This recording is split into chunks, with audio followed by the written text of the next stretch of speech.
Nifty ने 2 अप्रैल से लेकर अभी तक लगभग 2000 पॉइंट्स का अपमूव दिया है। तो क्या निफ्टी इस अपमूव को कंटिन्यू रख पाएगा या फिर एक डाउन मूव आने वाला है 22,000 और 21,700 की और जो कि फाइनल डाउन मूव होगा। तो आज के एलियट वेव एनालिसिस और क्लासिकल टेक्निकल एनालिसिस से हम समझने की कोशिश करेंगे आखिर कल को निफ्टी का मूवमेंट किस तरह से होने वाला है और आने वाले दिनों में निफ्टी का मेन ट्रेंड क्या होगा। तो वीडियो को अंत तक देखना सुनिश्चित करें ताकि आप बाकी लोगों से आगे रहें। आपको याद होगा वीकली चार्ट में मैंने आपको बताया हुआ था कि अभी वेव 5 नीचे की ओर बनना बाकी है इस वेव 4C का।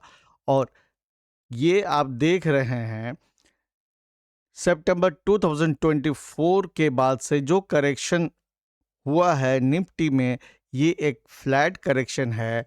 वेव 4A कंप्लीट हुआ मार्च 2025 में और वहां से लेकर 5 जनवरी 2026 के बीच में वेव 4 भी अनफोल्ड हुआ और 5 जनवरी 2026 से वेव 4C अनफोल्ड हो रहा है।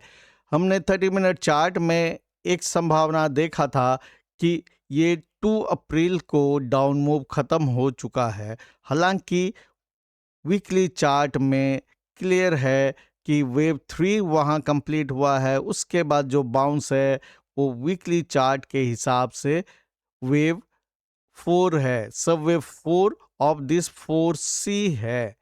तो अब हम लोग देखेंगे आवरली चार्ट में स्मॉलर फ्रैक्टल्स क्या कह रहा है। ये हमने आपसे डिस्कस किया हुआ था कि सब वेव 1, सब वेव 2, फिर सब वेव 3 यहाँ कंप्लीट हुआ 2 अप्रैल 2026 को और उसके बाद एक बाउंस ऊपर की ओर आया। ये जबरदस्त बाउंस है, 2000 पॉइंट्स का बाउंस।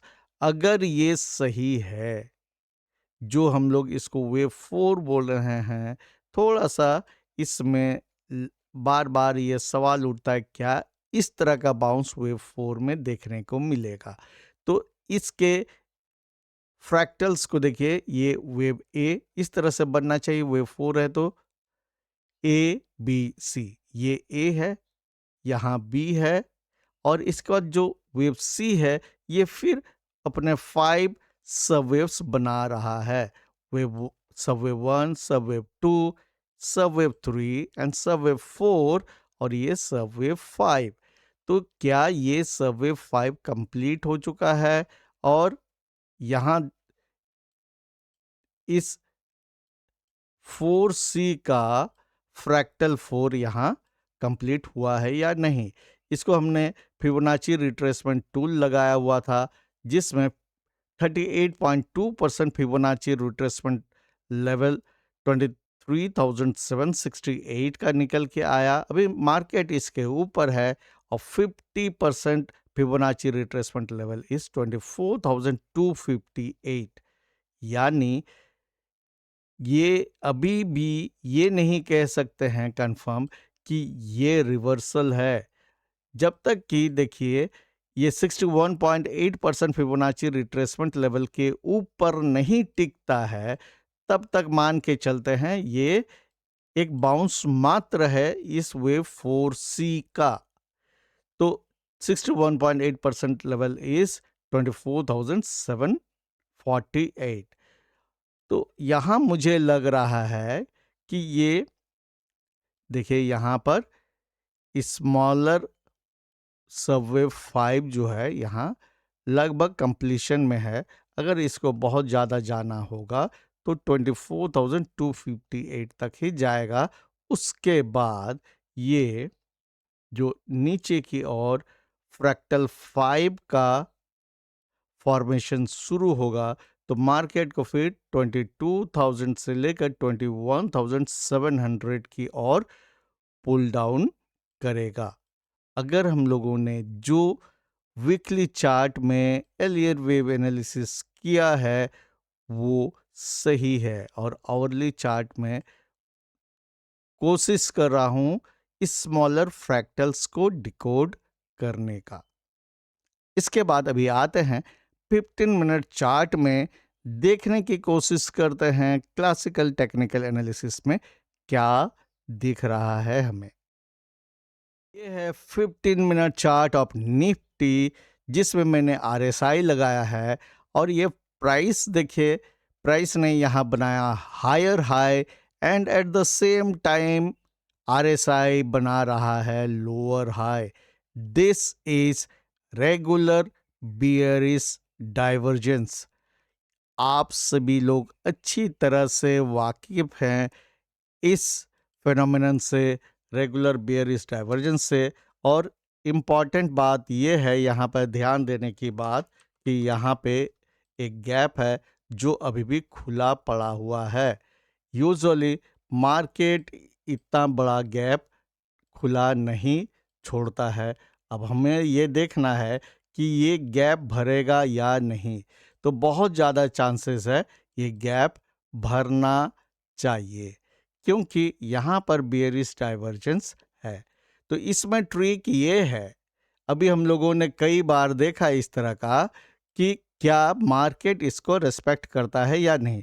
अगर मार्केट यहाँ पर खुलता है, टाइम बिताता है, उसके बाद नीचे आता है, तो आप समझ लीजिए ये बियरिश डाइवर्जेंस जो है ये फ्रूटफुल होगा।